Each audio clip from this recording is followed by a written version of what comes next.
Meeting for the status of women. If everybody could take their seats, we're getting started. It's 3:30 on the start. I call this meeting to order.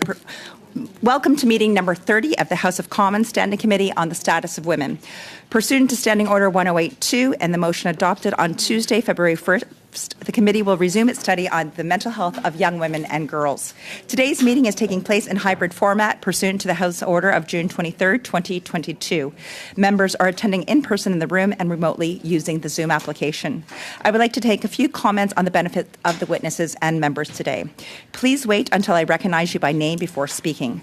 For those participating by video conference, click on the microphone icon to activate your mic, and please mute yourself when you are not speaking. Interpretation for those on Zoom, you have the choice at the bottom of your screen of either floor, English, or French. For those in the room, you can use your earpiece and select the desired channel, which is right here on the piece. A reminder that all comments should be addressed through the chair. For members in the room, if you wish to speak, please raise your hand. For members on Zoom, please use the raise hand function. The clerk and I will manage in the speaking order as best as we can, and we appreciate your patience and understanding in this regard. Regarding briefs, before we welcome our witnesses, I would like to seek agreement from the committee on accepting briefs for the study of mental health of young women and girls until November 1st. Is it the will of the committee that briefs will be accepted until November 1st? Just looking for support on this. Okay, if you could just say yeah on the micro. Okay, I see a lot of support on this, so we will allow briefs. Anyone who would like to have a brief, we're sharing it till November 1st, so that gives everybody a month to get that in. So fantastic. Thank you so much, everybody. And a trigger warning. It was very obvious as we were sitting here on our day this week that this is going to be one of those studies where we do need to support one another. And so I would like also to provide this trigger warning.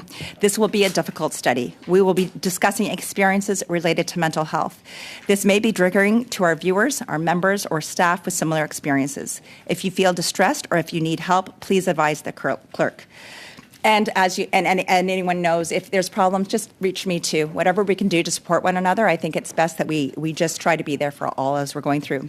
I would like to now welcome our witnesses, and today we have three panels that are, or three different groups that are here to see us on today's panel.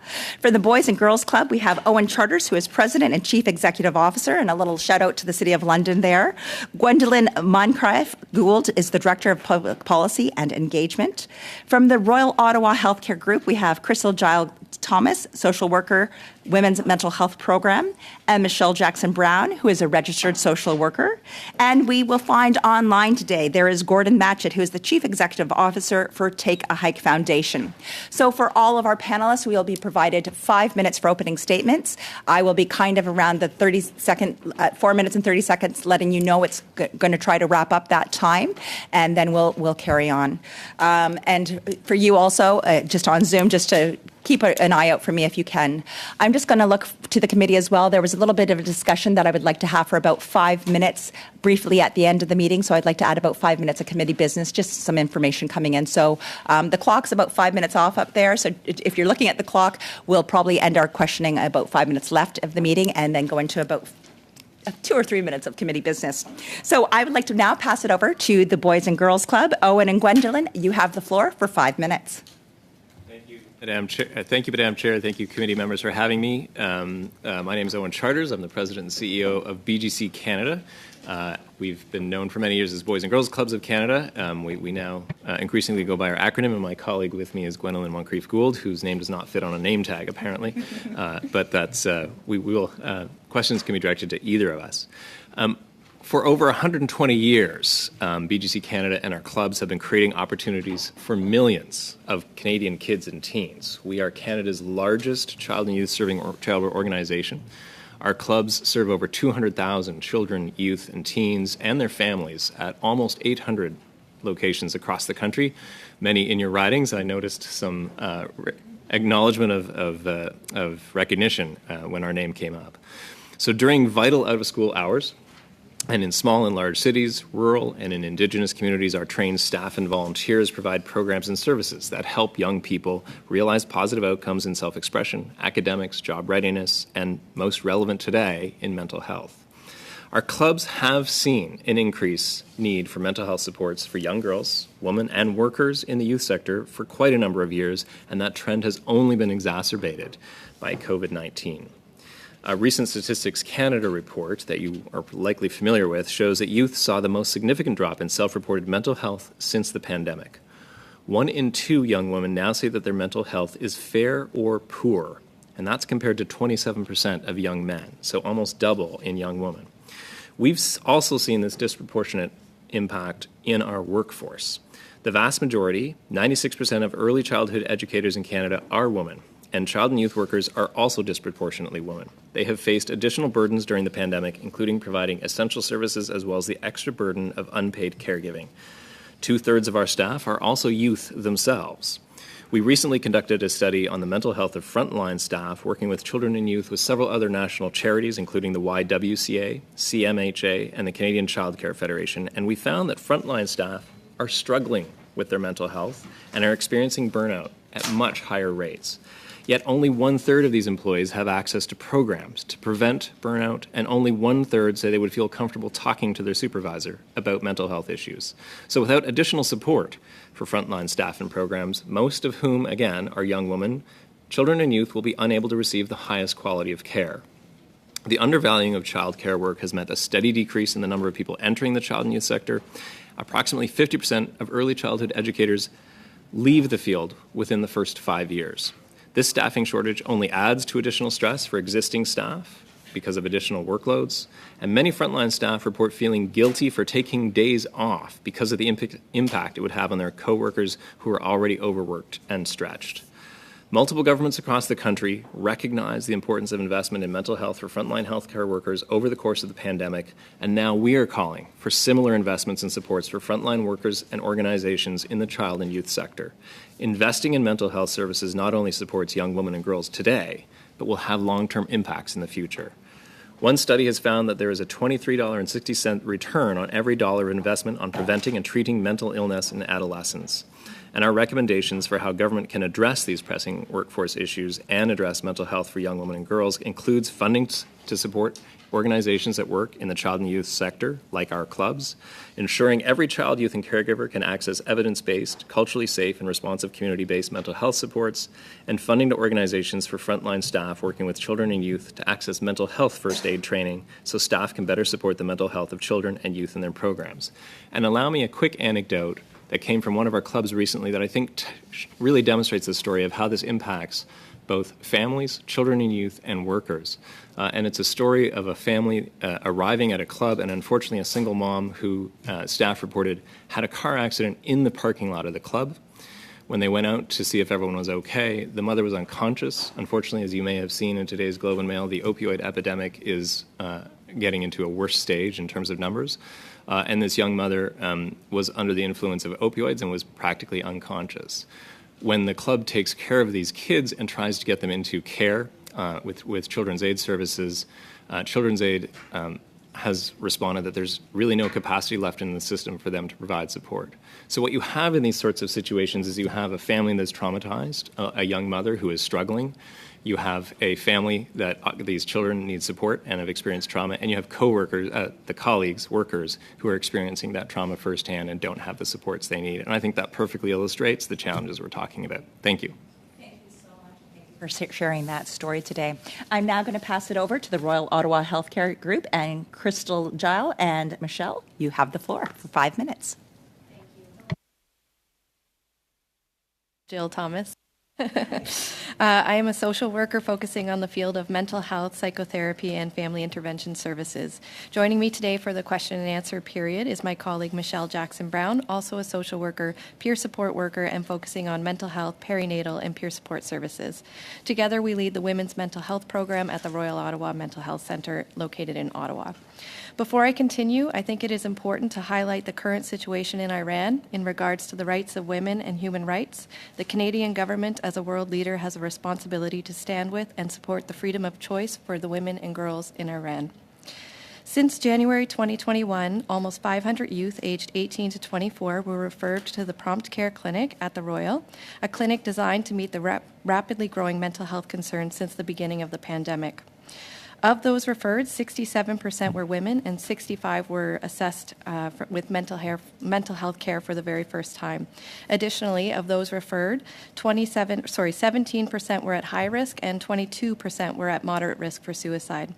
Women continue to make up the majority of frontline, child, family, elderly, and home care workers while simultaneously facing sexism, gender equality, discrimination, and violence. We can do better for those who identify as women in this country.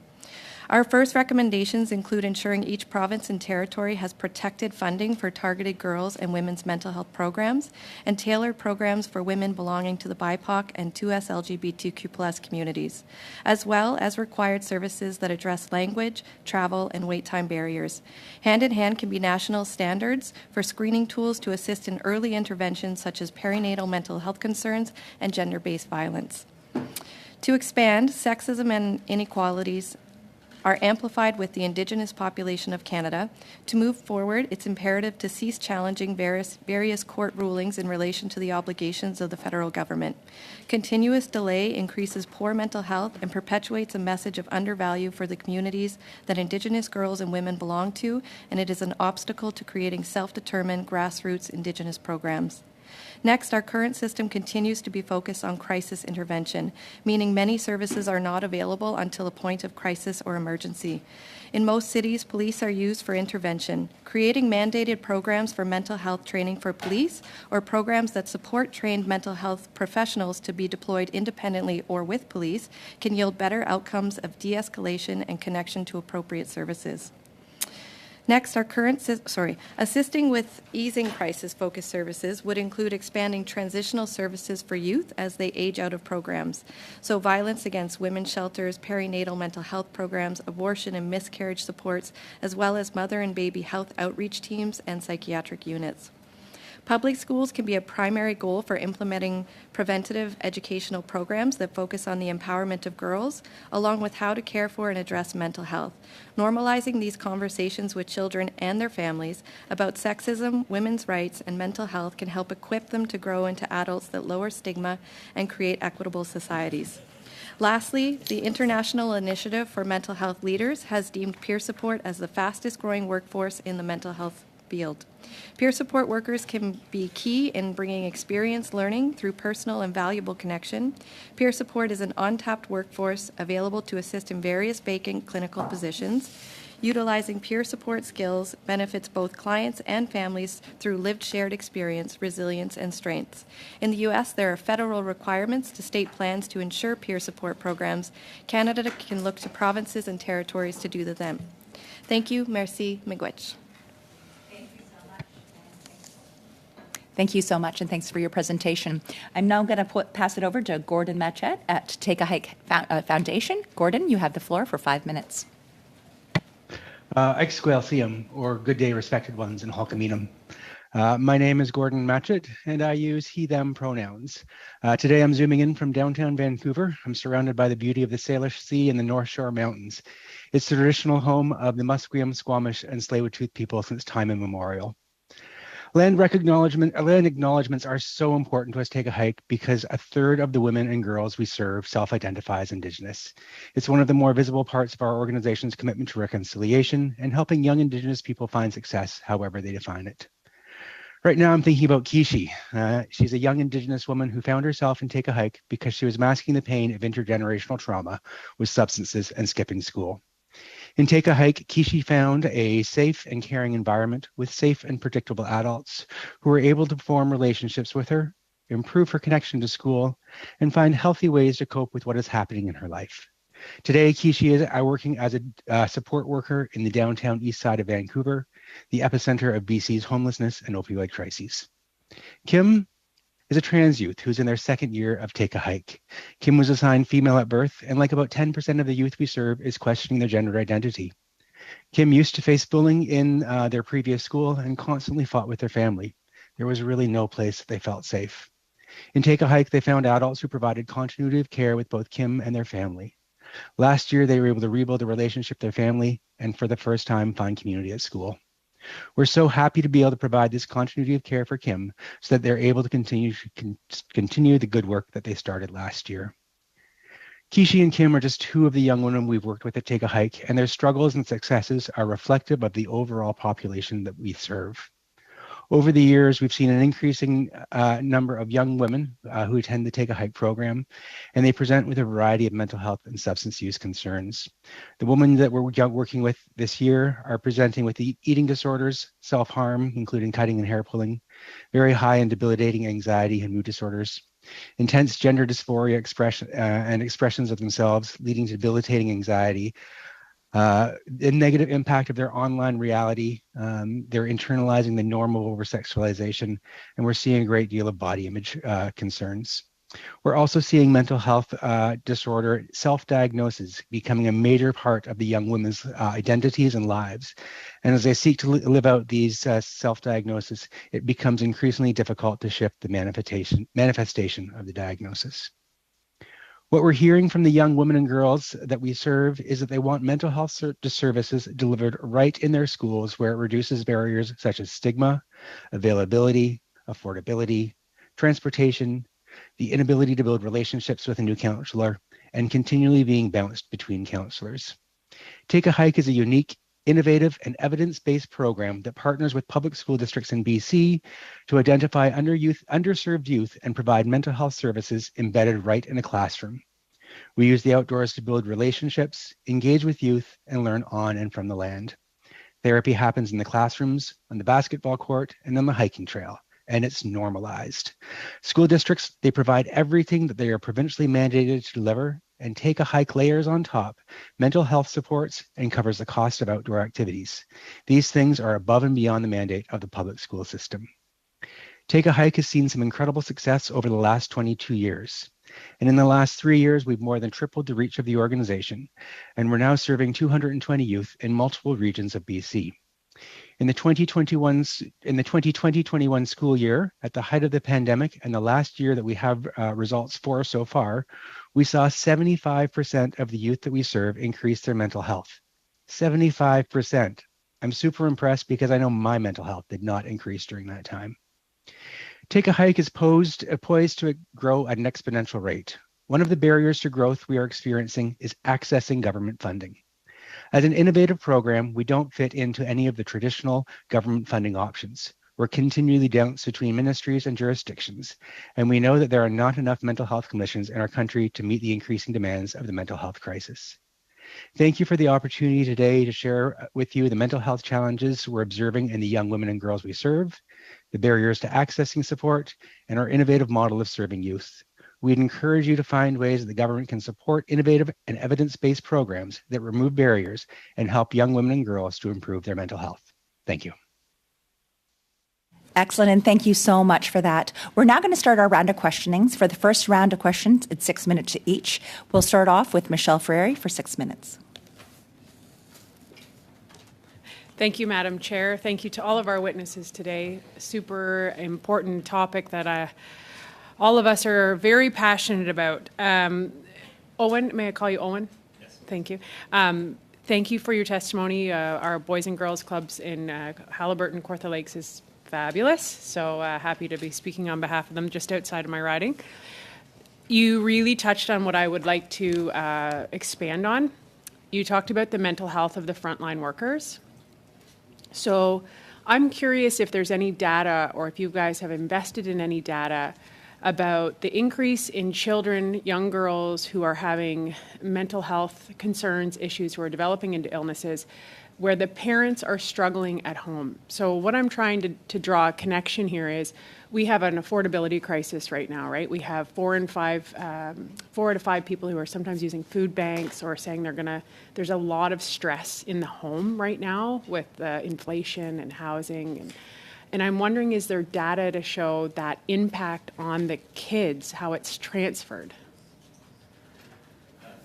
Thank you for the question. I wish I could say I had data. Unfortunately, we don't. We have multiple anecdotes, and multiple anecdotes don't make data, but we have multiple anecdotes of families who are reporting increased stress, and we're hearing it from the kids. So whether it's Amy Terrell at the Kawartha Lakes Club or our clubs across the country, we're actually meeting with our clubs in the next 2 weeks, and I think we'll hear more of those stories where they've said food costs are a problem.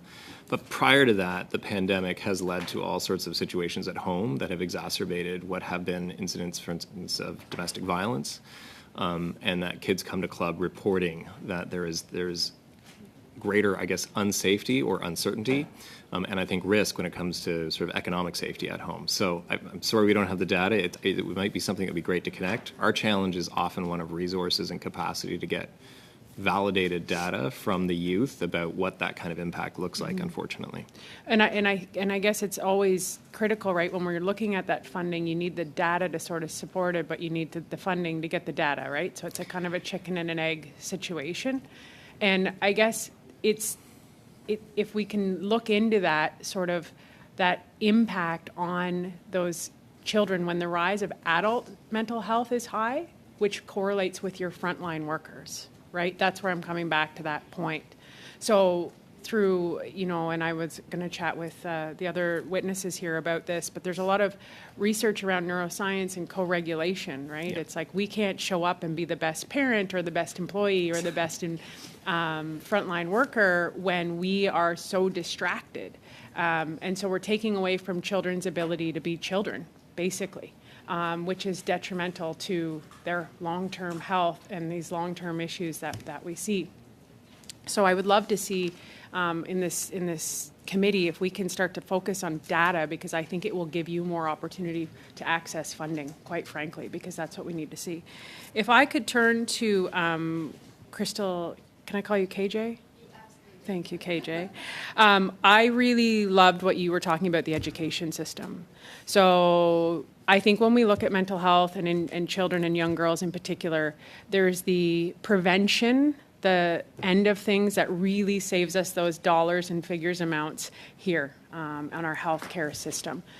Are you familiar with the work of Dr. Stuart Shanker or self-regulation and co-regulation and it being offered as a would you support it being offered as a federally funded program or more federally funded programs that teach children to recognize their emotions, their response to their emotions, their feelings, and give a name to it so that they can better self-regulate?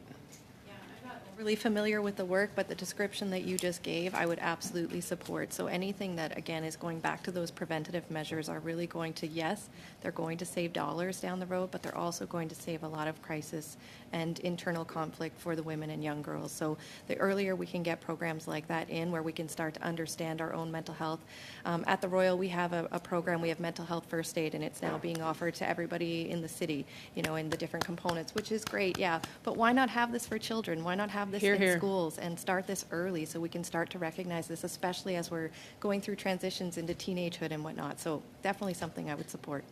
Mental health, mental health first aid is a great point that you brought up, and I would love to see it mandatory, much like CPR, where it's implemented from that very young age without burdening children with adult problems. There is a very gray area that we have to be extremely mindful of, that we are not putting adult age problems on to children.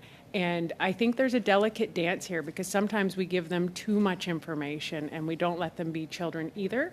So I think mental health first aid, age appropriate, is absolutely critical. I just saw you shaking your head about Stuart Shanker, so can I assume, Owen, that you are on board with his work? We're more than on board. We've been asking kids to identify their emotions, and dysregulation is a challenge for children when they come in after school, so it's been something clubs have worked on forever. And to your point about programs, a lot of what we realize is that children don't engage in formal or traditional mental health programs, but they engage in, we have several programs, Flex Your Head, Bounce Back League, which use recreational programs, a lot like Gordon spoke about, to talk about mental health issues in a context that I think is appropriate for where kids want to talk about things, not because they're talking about mental health.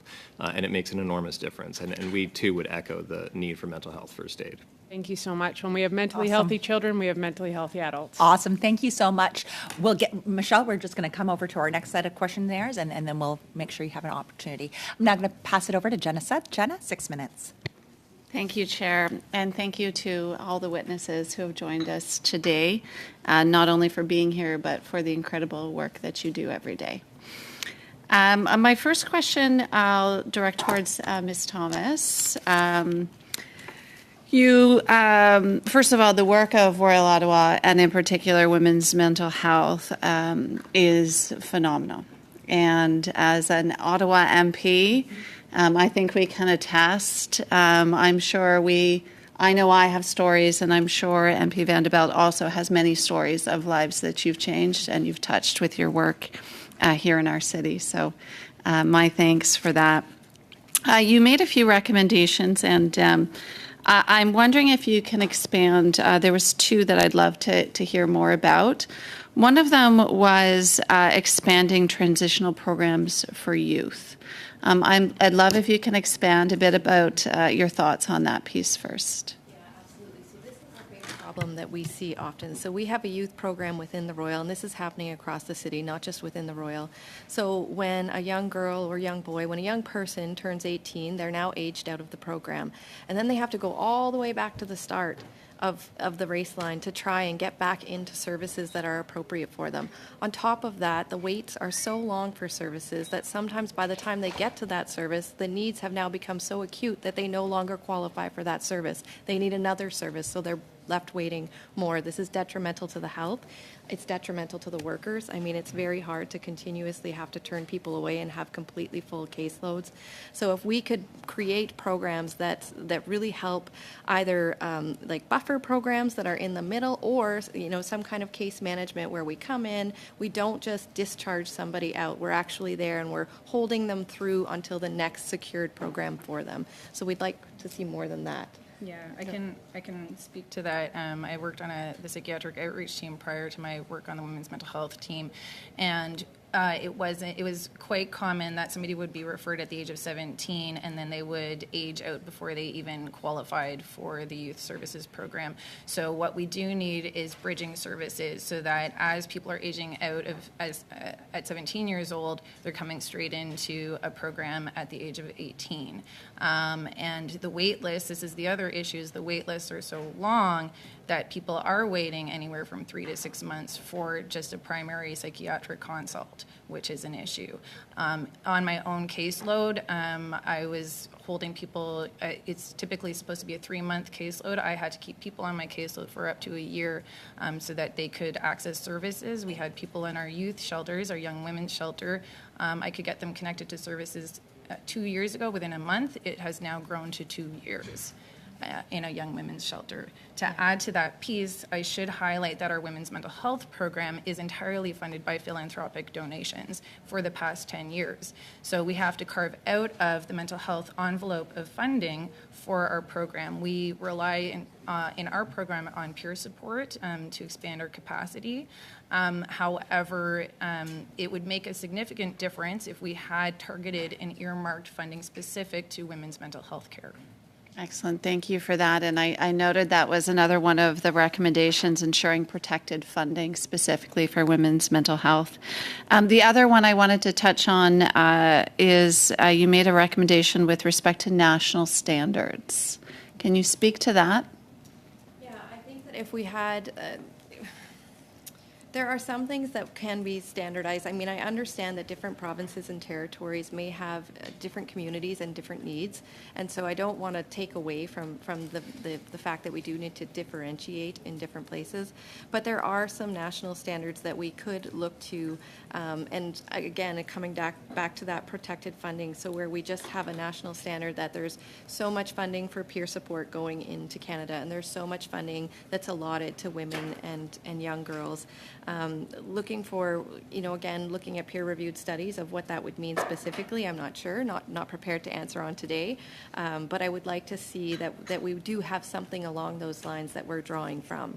And I can add to that, so the Canadian Perinatal Mental Health Collaborative, which some of you may be familiar with, did release a report in May of 2021, Time for Action, Why Canada Needs a Perinatal Mental Health Strategy, and it identifies that we really should have universal screening, training, and stepped care for perinatal mental health. So I would encourage that report. In addition, having universal screening for gender-based violence as well, I think is also important. We don't currently have that, and again, that's where earmarked funding would make a difference. So for example, on the psychiatric outreach team I was on, I did outreach into the shelters, but we did not have funding to do outreach into the violence against women's shelters, which is a very important time in a woman's life to get in and to provide supports, because if they are at that shelter, that is a crisis situation and an opportunity for us to get them connected to the right supports and care. Yeah, and if sorry to add, one other thing that I'd like to bring attention to is the Mental Health Commission of Canada recently, in this past year, February of 2022, did release a report, Considerations for a National Psychotherapy Program, which would also, I think, go a long way to easing the burden of mental health care across this nation, providing access to free psychotherapy for anybody that's starting to demonstrate mental health concerns. Awesome. Thank you so much, Michelle. you. We're now going to pass it over to Adrienne. Adrienne, you have 6 minutes. Merci beaucoup, Madame la Thank you very much, Madam Chair. Thank you to our witnesses today. Yes, I'll give you a second to put the interpretation on. So, of course, it's a topic that we are all affected by. We've seen the numbers during the pandemic, and things have been very much exasperated. And I'll come back to that later. But what I'd really like to say right now, Ms. Jill Thomas, the topic of women in Iran, we spoke of it. There was a motion tabled in the House of Commons, and it was passed with unanimous consent to support the fight of Iranian women to be respected in their country. Some politicians might say that we don't need this feminist fight anymore. I think that this study shows us quite the opposite, though. There are still differences between men and women in what we can observe. And so here's my question, Mr. Charter. When it comes to the figures, why do we have this difference between suicide numbers between men and women? What's your opinion on that? How can you explain this phenomenon? Thank you for the question.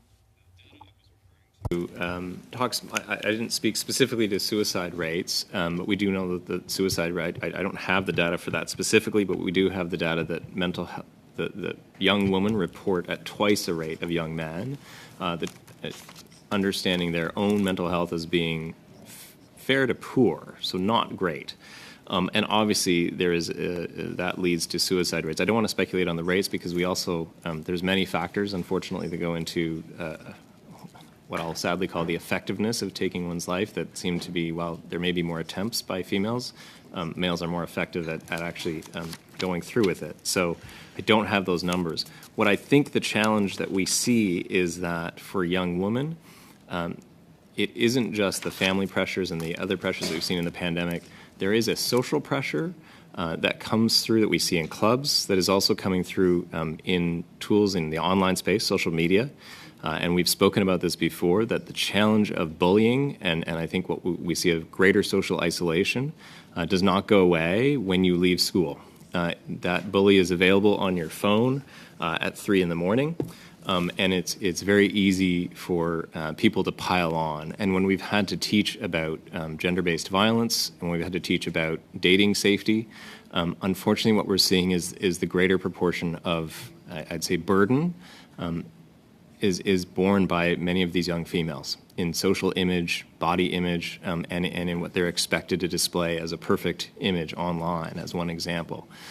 So we would say that's what's contributing to some degree, but I think my colleagues at the table here would be able to add to that as well.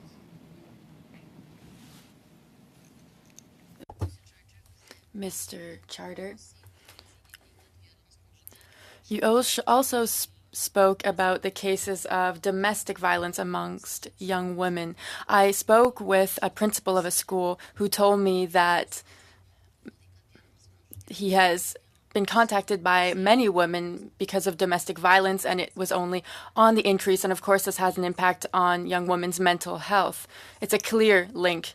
And so if you'd like to add to that discussion a little bit, but I think that the numbers really are telling about the situation in terms of schools in my region. And also, there have been studies about hate speech online, and you were saying that this has been worsened over the pandemic, though it existed beforehand. So there's a lot of pressure online in terms of body image, but there's also an increase in hate speech. So what do you think the federal government could do? Because there is an indirect link between messages and the fact that women are spending more and more time online and mental health. So do you think it would be time that we legislate on this issue to try to decrease hate speech? Big question. It's to counteract that, I think, requires a societal response and an educational response. We've talked about policy responses that are to help young Canadians better control. First of all, require permission to do what they do online to some degree, that there is a lot of unsafe space online. And if there's better control of, I think, some of our social media corporations in terms of the work they do, to better enforce the right to be forgotten when a child gets to at the age of majority, to be able to delete and reset. We've seen that Facebook has attempted to do some of this, but I think the effectiveness is quite low, and it needs regulation around it, needs some teeth. And we've submitted a brief in the past that talks about how we protect young people in the world of social media to some degree. But I think broadly speaking, we're going to need to do more work of engaging young people in programs like ours and in Gordon's, in building better social connections versus understanding that they can use this sort of wild west of the internet to spread hate. Give you extra 10 seconds for interpretation, but we're good now here. I'm now going to pass it over to Leah Gazan. Leah, you have the floor for 6 minutes. Thank you, Madam Chair. My first question is for Gordon Matchett from Take a Hike.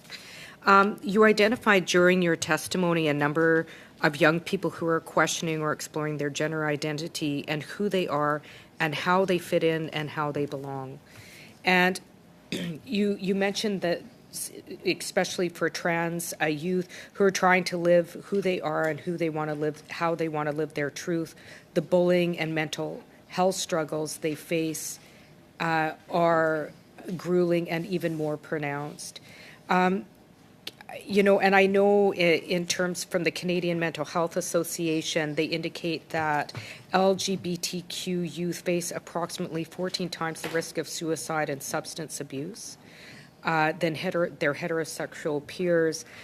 Can you expand a bit more on the support that some of the youth 2S LGBTQIA plus people that you serve are asking for? What kinds of supports? Thanks for the question. We're finding that the youth that we're working with are really questioning their gender identity, or many of the youth that we're working with are questioning their gender identity, and they need a safe space where they're able to explore that gender identity. And what we're finding is that some days that they may identify as male, other days they may choose to identify as female, and they need that safe space where they're able to explore it and find acceptance with their peers and the adults in the room. And that's not always true in classrooms. Here in BC, we're very fortunate that there's a very fertile ground with programs like SOGI 123, or Sexual Orientation and Gender Identity, that's swept through the BC school system and is providing that safe space. And then here in Take a Hike, we have our counselors that are able to work with those youth and just be able to go deeper and help them explore. Thank you so much. My next question is for Owen Carter. Charters, sorry. My apologies. From Boys and Girls Club, since the pandemic, what are some of the biggest challenges in terms of mental health do you find with young women and girls that could potentially be, in fact, impacting their long-term mental health like burnout, depression, anxiety. I know one of the things that we've been talking about is the impacts of the climate emergency on the mental health of young people. You also spoke about frontline work. I was an ECE. I was a teacher, actually. And I did youth care. I was a youth care worker early on. There were still dinosaurs and palm trees. It was a long time ago. But what are some of the greatest issues that you see young people expressing in terms of feeling stress about or impacting mental health? It's interesting to answer that question because before the pandemic, we did a survey of our youth to ask what are the issues that are most impacting them that they are concerned about. We talked about poverty, we talked about employment, which all came up to the very top. But the topmost one at the time was, in fact, mental health. So it's sort of, it's a reinforcing circle. And some of the things you've talked about are, in fact, what we hear from our youth for the reasons why. And I'd say before the pandemic, climate change, employment and academic success were contributing significantly to that, as well as what I just talked about earlier about the impact of social media. Because of the pandemic, we've heard that social isolation and the breakdown of the connectivity that, especially for young people, we all need it, but when you're going through those formative transitional stages of your life, you need that social glue, and that was ripped away from them in some cases for 2 years through lockdowns or through their inability to connect except through screens, which we've all told them they shouldn't be on in the first place. On top of that, they're now seeing the impact of an economy that is making their life more expensive or making their families' lives more expensive. So they're seeing employment precarity for both themselves and for their families. And they're seeing that the ability to put food on the table is creating great stress at home. And now I think the climate change challenge has come back for them as they witness the impacts of hurricanes and a very, very hot summer. And we know that was causing what I would call an outsized level of distress, a shocking level of distress for a lot of young people when they raise it in terms of its actual impact on their mental health. So when they talk about stress around the climate emergency, is there anything specific that they point to? Like, is there a fear of not being able to live a full life? Like, what is the impact? Again, this is anecdotal, but what I've heard issues from, we won't be able to have a family because there won't be a world to have that family in. Or the inability to do anything meaningful to change the course of this, or to see meaningful change being made on their behalf. So feeling helpless in the face of a crisis, which I think is the same in a pandemic. Feeling helpless in the face of a crisis is probably the greatest anxiety any of us can experience. Okay, thank you. Thank you so much. How long do I have? 40 seconds. Maybe I'll bring it over to you. I had a question, but I want you to have time to answer. Is there anything in terms of particularly building on the climate emergency? Yeah, I was nodding along, and that's what I hear a lot as well from young people. We don't have super young children, but we have youth, and a lot of them are questioning, I'm not going to have an ability to have children. It's not going to be a world that's going to be sustainable for me to have that.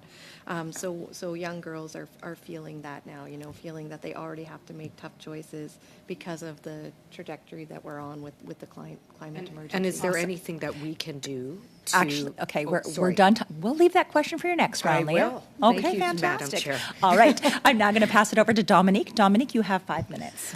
Merci beaucoup. Thank you very much, Madam Chair. So I will be speaking in French. I'll try to speak slowly because I'm going to ask you a very difficult question. Right now, in Parliament, there's a mixed committee that has been set up of senators and parliamentarians. Right now, we are examining the law. Right now, according to the law, in 2023, someone who comes to ask for medical assistance in dying and for whom their only problem is a mental health problem, they will be able to have access to medical assistance in death, so MAID. On the other hand, we've been asked to take a closer look at older populations of youth, so more mature young people. Now, you may not have the answer to this question, but I'm here with you today and I'm part of this committee. Now, I don't have necessarily a personal opinion, but I'm part of the Quebec government. Personally, I will be voting in favor of MAID, but I think it would be beneficial for me to be able to hear your opinion on the topic because we need as many opinions and as much information as possible to make the right decision. You'd like to start? Owen, go for it, Owen. Je vous choisis, Monsieur Charter. Comment? I choose you, Mr. Charter. Go ahead. But it's not a trap. Don't worry. I'm qualified to answer that, and I'm not sure I know the answer, what the answer should be to that. I mean, we are very much in the business of addressing what I think of as the frontline mental health crisis of as we say, giving every young person the opportunities they deserve and that they need. And so I don't think I could answer your question directly at all in terms of understanding that what I think is the ultimate question, unfortunately, of what mental health supports could or might be. But I know that in our case, we're seeing a lot of optimism. If we can do the programs that we do well, we can, I think, intervene early, and I think that makes an enormous difference at those young ages. It's not going to be the solution for the rest of their life, but I think it makes an enormous difference. Merci beaucoup, Monsieur Charter. Thank you very much, Mr. Charter. I think that you and your group could reflect more on the question, and that would be great, and we'd always be welcome to hear more of your opinions. Ms. Thomas, you're a practitioner. Frontline due to burnout in the pandemic. I left Frontline, but 15 years prior to that, I did work Frontline on an assertive community treatment team. So I worked with people that were incredibly unwell, and this is something that comes up often: dying by suicide, and whether that's under MAID or under your own duress and your own hand, it's something that I've had a lot of experience with. So. Is my opinion that people should die? I don't really have one on that, but I would support MAID services, and I would support it with the caveat of what I would like to see is more preventative measures for our mental health services now, so people don't have to get to that point then. Drop the mic. That's really what I think it is. I think if we don't want to face those tough questions down the line, then we need to start investing in preventative services now. Yeah, it's absolutely about prevention. Because the earlier we can intervene. So and similarly with KJ, I was on an ACT team, and sorry, I hope you can hear.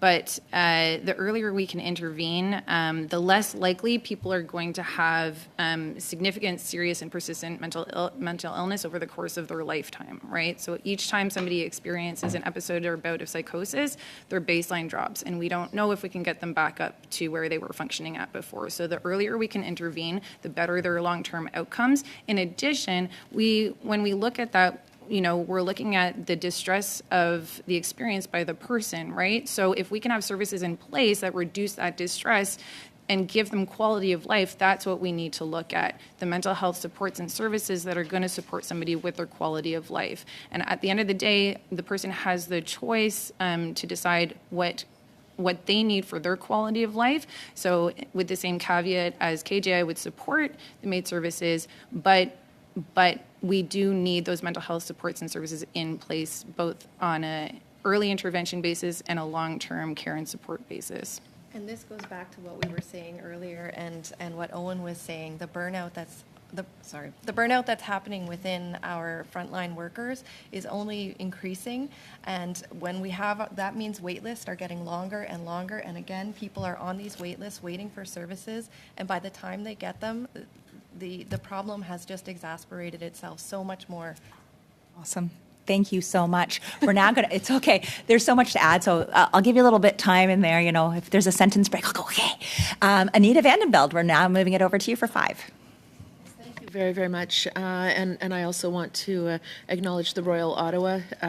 You are not in my riding, but your parking lot is the riding boundary. So I consider you mine. And frankly, a lot of the people who live in my riding and people that I know and family members have availed themselves of the supports and the help that you provide. And it is life-saving help. And I think everybody in Ottawa can attest to somebody they know whose life was transformed because of the Royal Ottawa. So I want to thank you for everything that you do.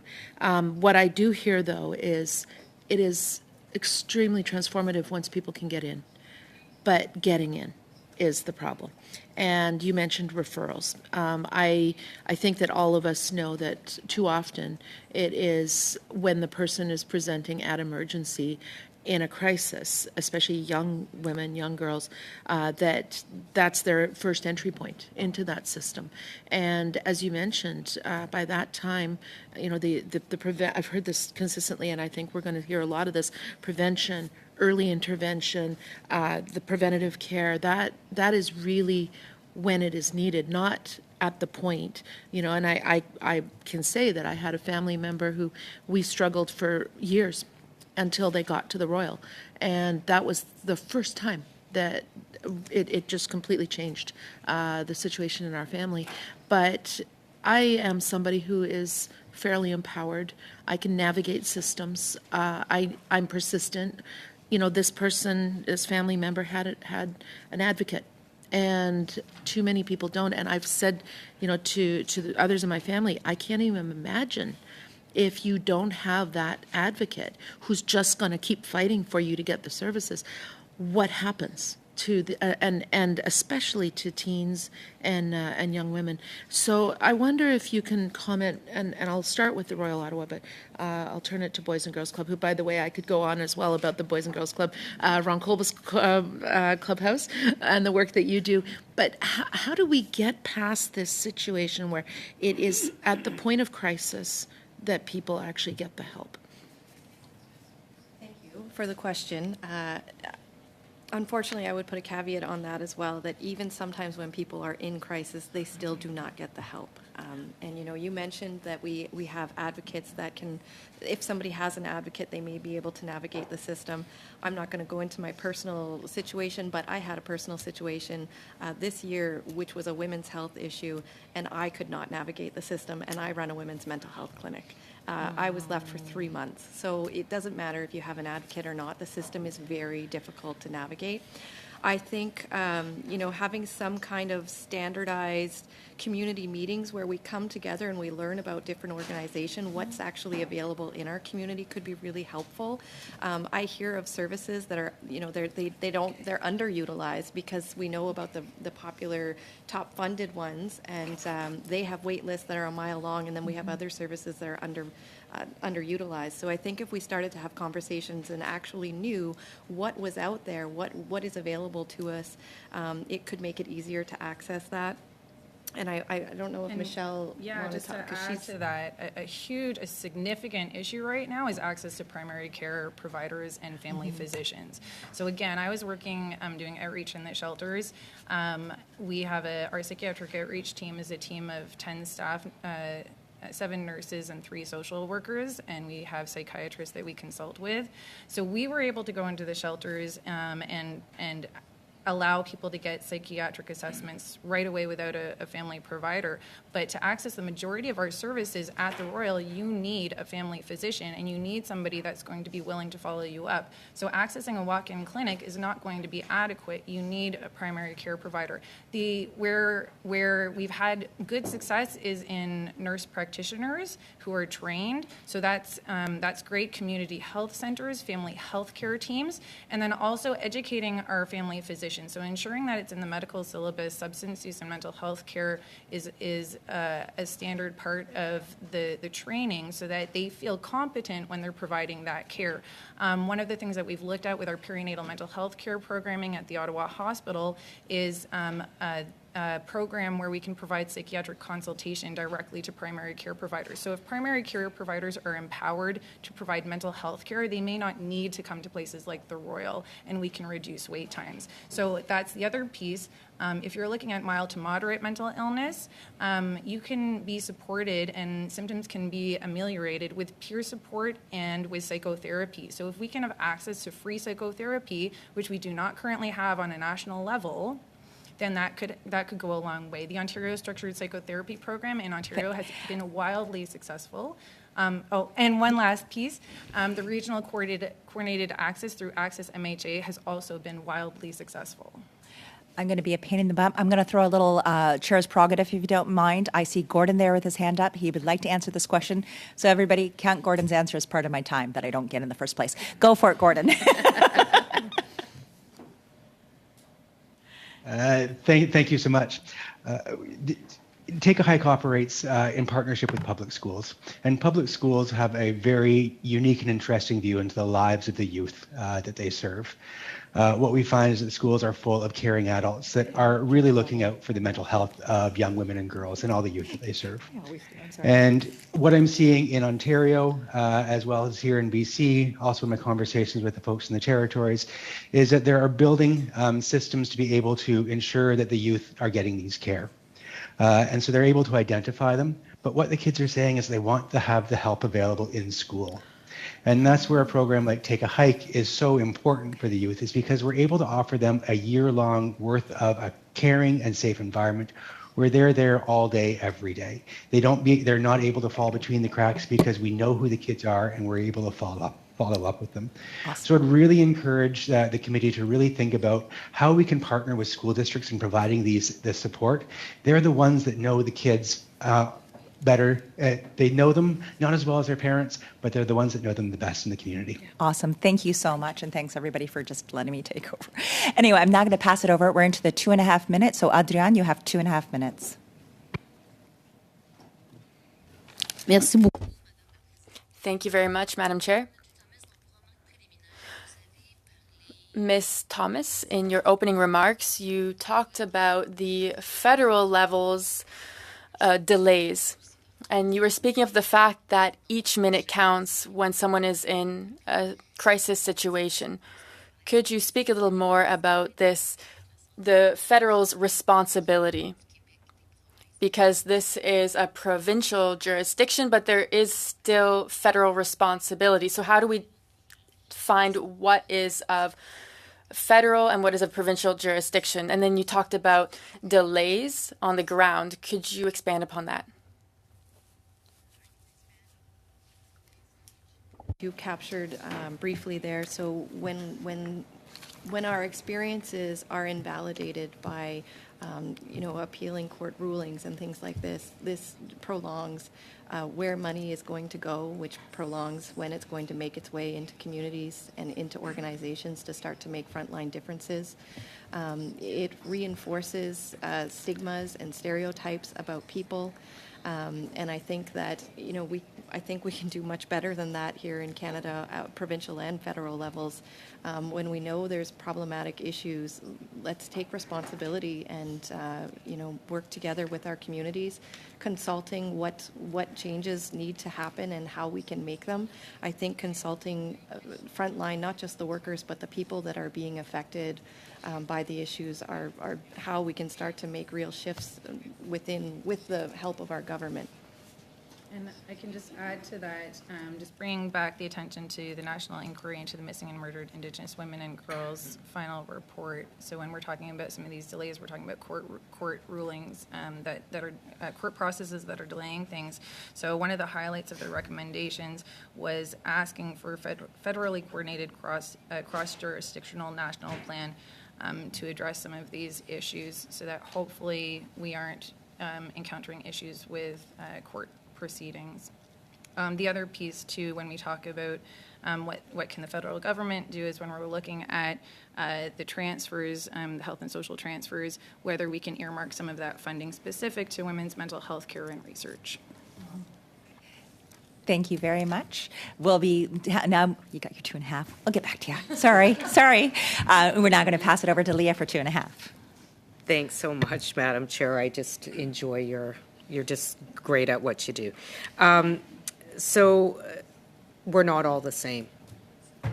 We have intersecting identities. You brought up missing and murdered Indigenous women and girls. We have the National Day for Truth and Reconciliation. I know for myself this is a difficult day, and tomorrow will be as well.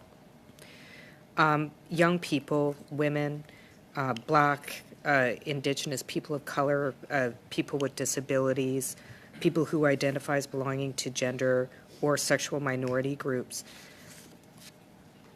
Is there enough specialized mental health care to really reflect the diversity of, yeah? Okay, thank you. Yeah.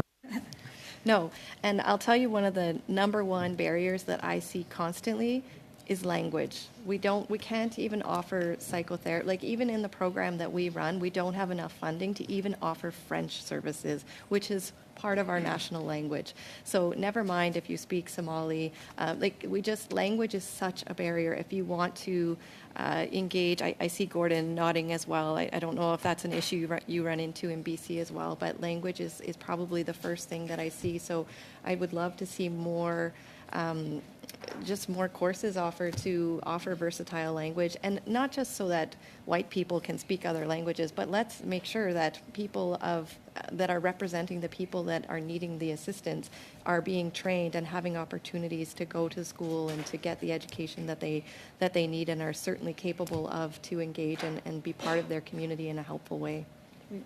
I was just going to add to that. We also need culturally responsive care, so we need ongoing opportunities for education of frontline healthcare providers and frontline service workers to ensure that we're providing culturally responsive care. In addition, we have, for example, in Ottawa, in terms of a gender diversity clinic, we do have one at CHEO. We don't have something similar yet at the adult level, and people have to come to Ottawa for that support and services. So I was working with children who were involved in the children's care system, like CAS, that actually had to come from rural areas to Ottawa to get that service. So we need to find ways, whether it's through virtual care or outreach, to get to those outlying rural areas. And the other piece is, ensuring that we're working with the community. So there's a lot of folks that are already out on the ground doing this work. There's Indigenous-led communities like Akosavik, Wabano that are doing this work. We partner with the Ottawa Black Mental Health Coalition to identify the agencies and organizations that are already on the ground doing this work, and that's what we need to continue to do. Perfect. Thank you so much. We're now going to go back to our next round of 5 minutes, and I'm going to pass... Actually, it's back to 6 minutes. I apologize. Ms. Michelle Frary, you've got the floor for 6. Thank you, Madam Chair, and thank you so much great information coming out of here from all of you, and to my colleague for bringing up a conversation that I wish we could do a whole other committee on when we talk about investing in preventing mental health. If we're going to be honest about preventing mental health, where are we putting that money? Where are we putting that education piece into it? I'm going to go back to you, Owen, Mr. Charters. I want to delve a little bit deeper if we can, because we have a bit more time to do this. When we talk about the burden, the adult problems that are being transferred to the children and they're carrying this over, and we look at, when we look at this study in particular, we're looking at factors contributing to mental health issues experienced by young women and girls, including, but not limited to, eating disorders, addiction, depression, anxiety, and suicide. I hear from kids, and they'll say, well, I didn't want to tell my parents I wanted to take hockey, or I didn't tell my parents I wanted to do dance because I know they don't have enough money. We don't have enough money. What do you think about that as a major factor? Where would that fall in what you're seeing in the Boys and Girls Club? As a major factor in terms of the mental health challenge they have from just that? the anxiety of worrying about adult problems, money at home, financial stress. Yeah, that's where it fits. I don't know, but it's a big factor, and where the reason I don't know is because again we haven't asked that question and specifically of where do you think about that, but. Too often, kids who come from underprivileged homes or homes where there is a single parent take on a burden that is like an adult at a very young age, and they worry about those adult issues. And they may not always let their parents know, because part of being a responsible member of that family is not to let that burden fester on the other members of the family.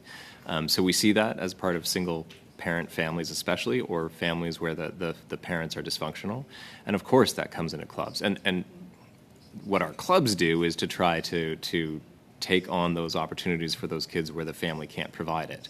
We often hear, in fact, in London at the club at an event I was at, where a family said the club was the missing father in their family, and it provided that balance that those kids needed and couldn't otherwise access. But I think we don't understand how significant that is. And if you've there's a movie at TIFF.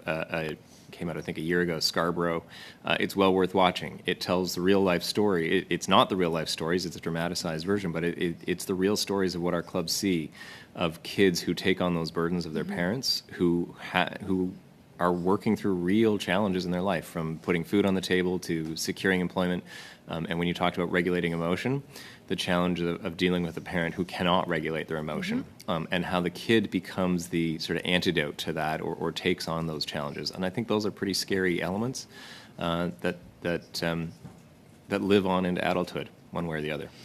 And I think, I just would add to that, when you say poverty, I think what used to be low income now is become the middle class. Like it's not even just lower income families anymore. This has become an everyday Canadian problem. I have people write to me often. They're like, Michelle, I make $100,000. That's a lot of money, and I still can't make it. It used to be paycheck to paycheck. Now it's 10 days before paycheck, and that is trickling down to our kids. And it's this anxiety, this worry, this fear, this burden, and then the long-term impacts of what's going to happen from COVID, because the parents didn't have the tools in their tool belt to regulate their emotions. The stress comes on to them, and bing, bang, boom, you've got a domino effect that we're going to be seeing the impacts of this for, in my opinion, quite frankly, decades.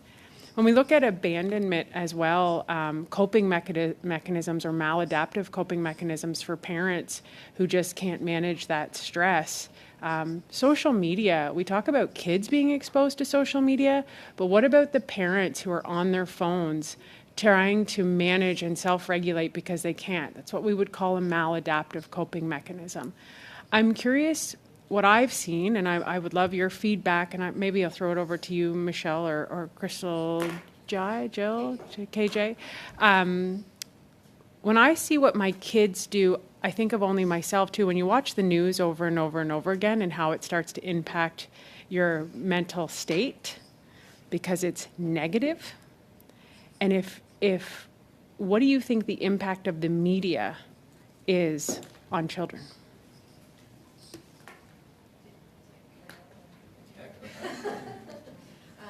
Definitely negative. I think that social media, and Owen, you said this earlier, the bully can now be there at 3 a.m. on your phone, and that can be for parents or children.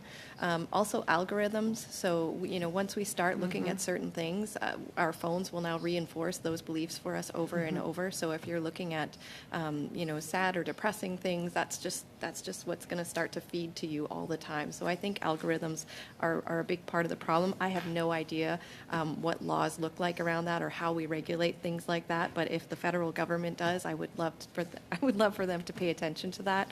I was also thinking about, when you were mentioning families that are, now you need dual income, you both need to be working full time. That's now more time away from children. Children are isolating, so now they're spending more times on their phones to try and get that connection where those bullies are. So it really is just a continuous perpetuating problem. One of the things that I think about, which I know is getting a little away from your question of social media, but one thing that would be really beneficial is peer support for families. I see. Peer support for families is an avenue where we can actually look at equipping parents and children to understand what's happening. We talked about mental health first aid earlier, and how if you teach that to a child and they come home and say, listen, I'm depressed, that can be really traumatizing for a parent. But you teach the parents as well what that means, and you can start to build community and relationship within the homes. Fantastic. Talk for another 20. I try to talk fast. It's all good. I know about talking fast. It's good. Sonia, I'm going to pass it over to you for 6 minutes. Thank you, Madam Chair. Thank you, all the witnesses, and your valuable input, and thank you for the work you are doing in the communities. I think my first questions to Mr. Gord Matchett. You talked about school. I think school play a big role when it comes to mental health promotion. Or BGC Canada, they can also put the valuable information. do you think some of the approaches the teacher can take the school in the schools to prioritize mental health and wellness? What is a successful model? My colleague talked about the social media. If social media literacy, if the teacher can teach about that cyberbullying is also prevalent, so how we can stop that misinformation, disinformation? Can you talk about that? Mm-hmm. Yeah, schools are a phenomenal place to really provide that earlier intervention and early prevention supports for vulnerable youth. I'm thinking about many of the programs that we see here in BC, and we're seeing it right across the country and through North America, in fact, that are teaching social and emotional learning. There is an overwhelming amount of evidence that shows that programs that focus on the social and emotional well-being of our youth produce wonderful effects, not only in their grades. We see about a 17% increase in youth grades when they participate in social and emotional learning, but it also equips them with resiliency so that as they face mental health challenges, that they are able to bounce back from them. I'm also impressed by programs like Stan Kuchar's Teen Mental Health Literacy, where it really teaches youth as well as adults how to understand what mental health issues are and what they're not. One of my favorite pieces, kids get nervous over tests. It's not anxiety, it's just being nervous over tests. So really helping us to tease apart what is what. We're also seeing that schools are also a very important place to be able to go deeper with youth. That, as I said, schools are starting to look at ways that they can look for youth that are having the mental health concerns. We partner with school districts purposefully because we know that they know the youth, they know who's not accessing services, and they know who can benefit from them. And so we rely on them to help us identify those youth and bring them in the program that we serve together. So I would really encourage the committee to really think about the place that youth spend most of their time, which is schools, and how we can help support them when they're there, and how we can support programs like Take a Hike that operate in schools. And I know schools are not a provincial mandate, or I'm sorry, schools are not a federal mandate, but when we look at mental health that happens in the schools, that's where the kids want them. That's where they want to be able to get that help. They don't want to have to go somewhere else. They want it to be normalized. They don't want to have the stigma. I think everything Gordon said is absolutely true, and I'm impressed with what I see in schools. I'd also add that we're adding new burdens into an under-resourced sector. I come from a family of teachers, and there have always been the challenge of what else they need to do in the day aside from deliver on the curriculum, and administrators who are challenged to provide what they see as increasing connections to social services that are stretched. So I think the school is a wonderful place to do some of that work, and I think we need these wraparound supports. My answer to an earlier question about the access is that the social safety net seems to be quite frayed. I think it was fraying before the pandemic, and it is increasingly frayed. So school as part of that, as well as the healthcare system, as well as social services like clubs provide, there's lots of families and kids unfortunately falling through the gaps. They're falling through the gaps at schools because of that under-resourcing, and it's happening now because of staffing challenges in social services and because of lack of capacity financially. And that's something I think as a society we're going to have to address one way or the other at some point. The bill will come due. At the last meeting, we heard about from the jack.org, 16% of young women seek mental health support from a professional, while 32% seek just from friends. They want to just get help. They don't want to go to the professionals. So how does this gap exist, and then how we can fulfill this gap? Ms. Thomas or Ms. Brown, you can. Peer support, I mentioned it in my opening as well. So peer support is a really underutilized service that we can really tap into to fill a lot of these vacant positions. And it also takes, you talk about some people don't want to go to that clinical piece, and that can be a really intimidating space, especially for young people. Peer support can really bridge that gap where you're having someone who has lived experience, who may be closer in age to the person, and be able to speak to them in such a way that clinicians just aren't trained to do, and be able to speak from the perspectives of their own resilience and strengths, and have an opportunity to have a relationship with that person. So I think if we started to open up more peer support programs, going along with what you're saying, rather than putting this on top of teachers' responsibilities, maybe we bring peer support workers into the schools, and into people that are waiting on wait list. If we had peer support workers that were connected with them as advocates while they're on wait lists, like this could really start to lift some of the burden off of the frontline healthcare. Michelle is a big advocate and a peer supporter, so in case she'd like to say anything to that. Yeah, no, I would just add to that, just the combination of outreach and peer support and peer support training. So again, I used to do outreach into the youth shelters. Many of those youth were afraid to go and speak with their doctor about their mental health care. They were afraid to speak with their families about their mental health care, and oftentimes I was the first person that they were speaking to ever about their mental health care. So being able to go into the schools, and I also hear from teachers that they just don't feel equipped to address mental health concerns if a student comes in and speaks with them. So if we have social workers going out doing outreach into the schools to provide education and training, and then we can identify within those schools youth ambassadors who can lead peer support initiatives, I think the combination of that would make a great headway into ensuring that youth felt supported within their schools and amongst their peers. Thank you so much, Michelle. Sorry, I know you're all offering such good information, so I'm sorry for cutting you off, but we're getting tight here. Okay, Adrienne, 6 minutes. Merci beaucoup, Madame la Présidente. Thank you very much, Madam Chair. So to our witnesses, what you've shared today really confirms to me that some cases are very delicate, and it's not easy to go get help for many reasons. There's a lot of personal barriers that we need to overcome when we have mental health issues. So that on a personal level, but then also when we access the system, Ms. Jackson-Brown, I'd like to hear from you. You spoke of health transfers. How can we offer better mental health care without giving the mental health system more support? Many organizations are asking for it too. In my region, we need a direct link between organizations and the government.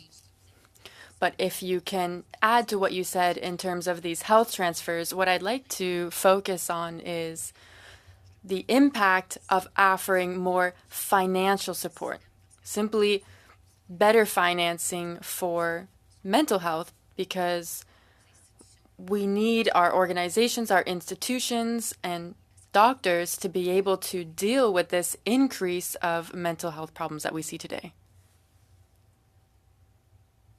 When we're talking about transfers, the programs develop if the funding is available. So if we don't have funding that's earmarked, then that program isn't going to be developed. So for an example, in Ontario, we had funding for women's health research that was drawn back, and then we lost funding to research those initiatives and programs. This was through the Women's College Hospital. There was $15K funding that was available that is no longer available. So we need to have the funding earmarked to promote the development of women's mental health programming and mental health care specifically. The other piece is ensuring that when we're providing education to our primary care providers, that the curriculum includes education on mental health and substance use, so that primary care providers are feeling equipped to address these issues as they're arising, and also to provide them with the screening tools. So when we're talking about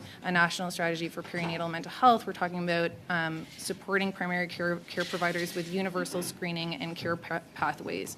So what we need to be doing is providing support for our primary care providers to address these mental health concerns, so that they're not necessarily requiring further specialized psychiatric care.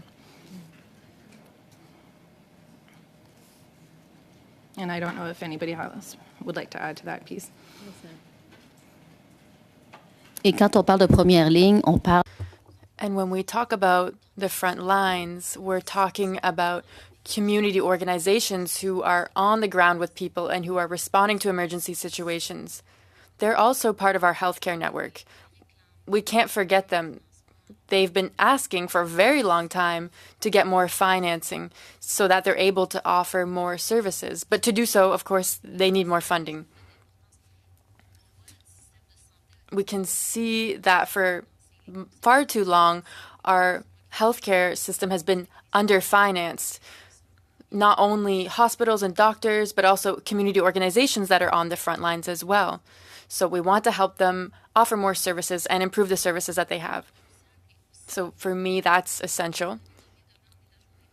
You said tomorrow is Truth and Reconciliation Day. We spoke a lot, and I think because we recently had a study on domestic violence and mental health. You spoke of the inquiry on missing and murdered Indigenous women. And again, tomorrow is Truth and Reconciliation Day. We have solutions that are suggested to us, and we have different means to take action. But at the same time, we're not getting enough. And then we have the question of housing. We can't take a woman out of a violent environment if she has nowhere to go. And there has been delays in terms of housing transfers in Quebec. But we need massive investment because women need a safe place to live to remove themselves from a crisis situation. And so we need to invest in more community housing. And of course, this is very important to have safe housing, but there's also a cost to ensuring that women are able to get there. And it's not just these emergency homes, because oftentimes we also have to think about the second step. Oftentimes there are not spots for women necessarily in these homes. We're dealing with a vicious cycle where there isn't enough room necessarily for women. And I see that you're nodding your head if you want to start.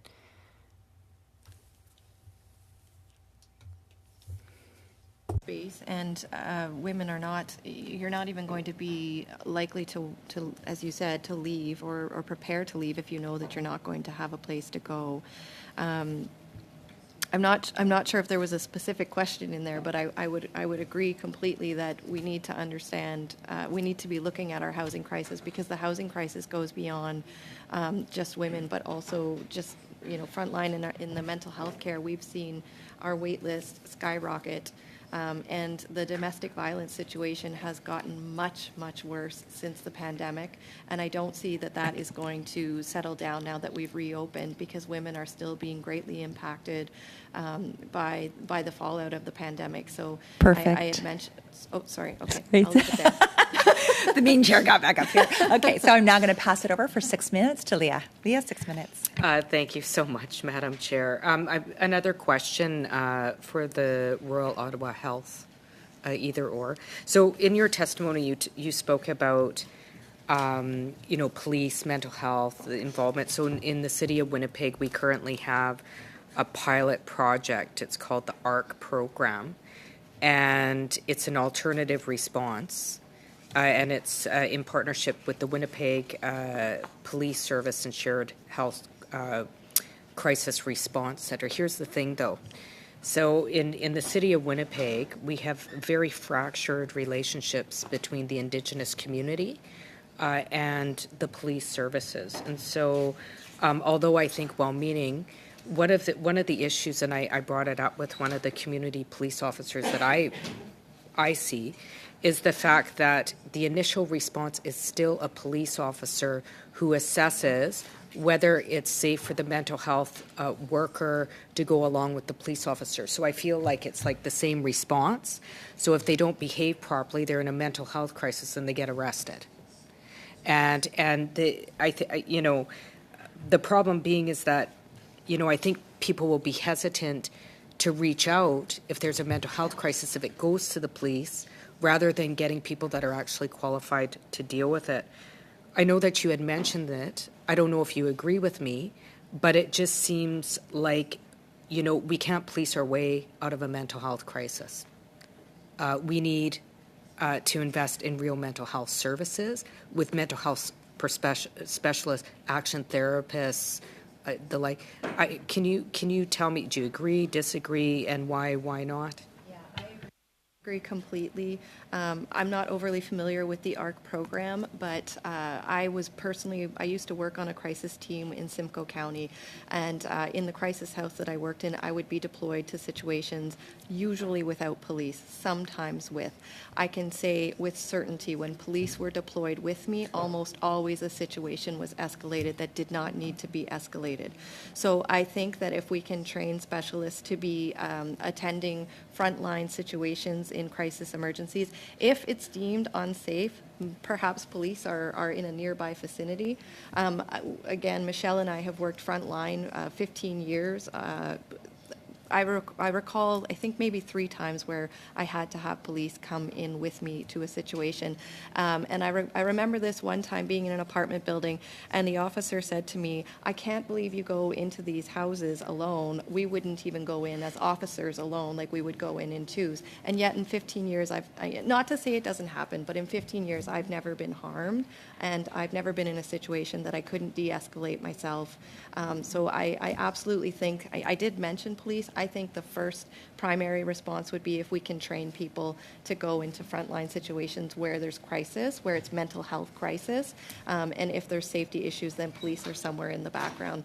And I also think that if we're going to continue to send police in, then we need much better mental health training for police.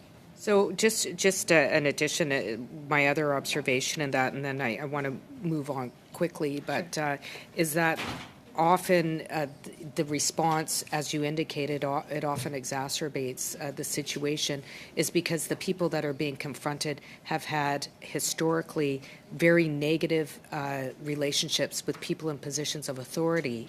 And so it's like a fight or flight response. Would you agree with that? I would agree. Okay. Yeah, in some cases it can be re-traumatizing for an individual. In Winnipeg, we have something that has been named, for example, the drunk tank. It's the slang where people who are intoxicated are put in these literally cells with a hole in the ground. It's still there in Winnipeg in my riding. And often the people that are put there are residential school survivors, kids aging out of care, and 60 scoop adoptees, just exacerbating it. And I want to put that on record, and I'm glad the new director of Main Street Project is just a trailblazer and is changing that abusive, vile practice in our city as rapidly as he can. You spoke about the social safety net. I put forward a bill in support of a guaranteed livable basic income, Bill C-223. We're talking about financial crisis. My bill is being put forward in addition to current and future government programs and support. We know we've heard about financial stress, but yet I find that nobody's really committed. The political will is not there to really deal with things on the front end. We know there's a direct correlation between violence and poverty. Have you heard about a guaranteed livable basic income? And do you think that would assist families that you serve in terms of supporting good mental health in the home? I'm assuming that you're looking at me, so I can. Yeah. I mean, we know that there were the pilots that have not, that I think ended early. They were interesting to watch. We were very curious about the outcomes of those in terms of the changes they might make in the lives of those families, and especially how it impacted youth. And I think we still would be interested to see how those go. I think on top of that, that's not a substitute for some of the social services that still are needed for those families, because I think there's the stresses it may remove if those programs work well, but it does not mean that mental health supports are there on a day-to-day basis just because you've got the essentials on the table or in the fridge. Because while you take away those stresses, I think the other things, and we talk about it, we talk about the fact that underprivileged doesn't mean necessarily about financial capacity. It's wide breadth of challenges that a very well-to-do kid can be very underprivileged in terms of their access to the supports they need. So we're very curious. We'd like to see the outcomes of those. The pilots that I think had started, and we'd love to see them sort of continue to understand what they could do. But yeah. Perfect. Thank you so much. We're now going to head back to our 5-minute rounds, and I'm going to pass the floor over. I believe that Dominique and Michelle, you're going to share your time. Dominique, I'm passing it to you. Merci beaucoup. Alors, j'ai beaucoup de questions, mais Michel a une excellente question aussi pour vous. Thank you very much. So I have a lot of questions, but one for Dominique especially. Do you think that, especially for you, Mr. Charters, I think this question would apply because you're at the head of an organization that's been around for over 100 years. So today, do you think we recognize mental health more than in the past? Are we less uncomfortable to speak of it? Are we able to really name this problem? And do we see it more in the media? Are we speaking of it more? In your opinion, do we have more problems in this area, or do you think that it's beneficial that we're speaking of it even more now? It's absolutely beneficial that we're speaking about it. And I spoke earlier, we were talking about Stuart Shanker and the regulation capacity. We're having this conversation with youth from the day they enter clubs because we need them to understand how to emotionally regulate. And if they can understand and have those conversations and be comfortable with that language early on, they will do better in their outcomes with social interactions, in academia, in everything else. And I think their ability to have comfort with the terminology, not just the idea that there is this issue around mental health, but specifically what it is, what it looks like, how you address it, and what supports are there for you, makes an enormous difference. The fact that society is having these conversations, that there's the Bell Let's Talk Day, all kinds of conversations like these really do help. Because it brings it to the fore and reduces some of the stigma. And I say some because it's not entirely removed. We need to do a lot more work on this, but it really does help. Et même des grands sportifs aussi qui décident de... There's even some people who are athletes who leave their sport, especially women, because they have been up against situations that are very hard for their mental health. Madam Chair, how much time do we have left?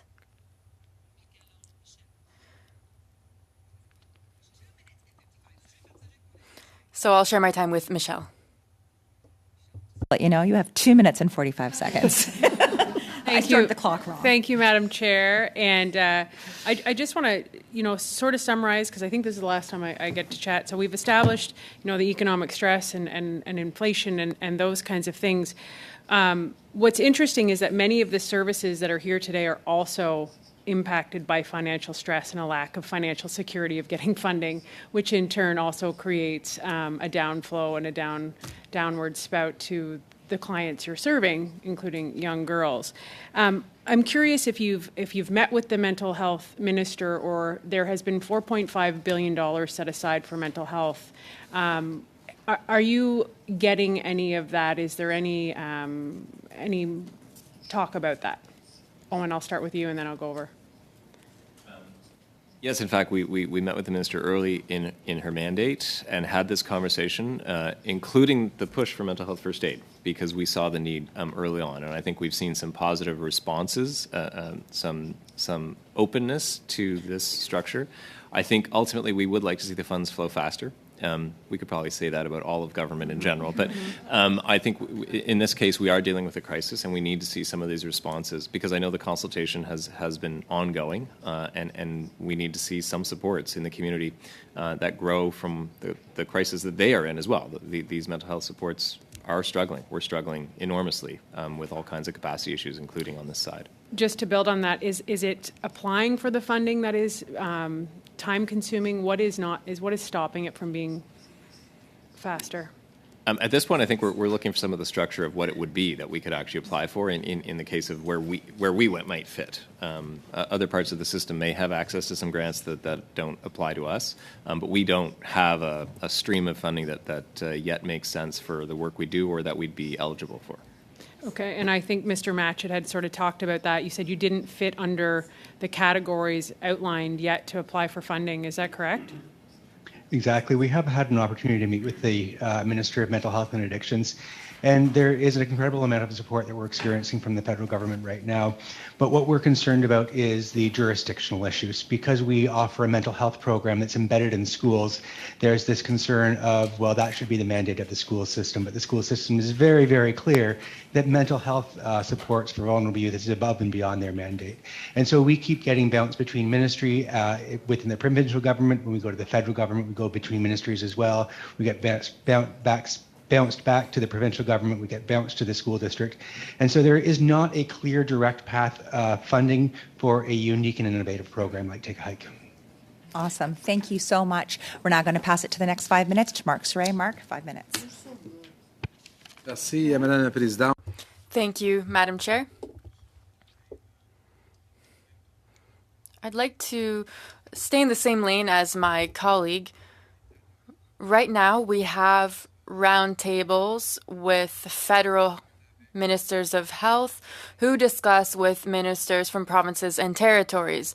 They are speaking of expanding community services, services for addiction for youth 10 to 25, in the 10 to 25 age range. Heard earlier, Crystal Gilles Thomas, do the French thing there, that the system was hard to navigate. But we heard also the system is broken. I mean, so I want to hear your comments on that. But because when we look at, you mentioned psychiatry, you mentioned, donations that's funding the program, not even government. That's scary to say the least. And also eating disorder, like a personal experience with youth at 18, and then they go into BIS. Really, there's no service.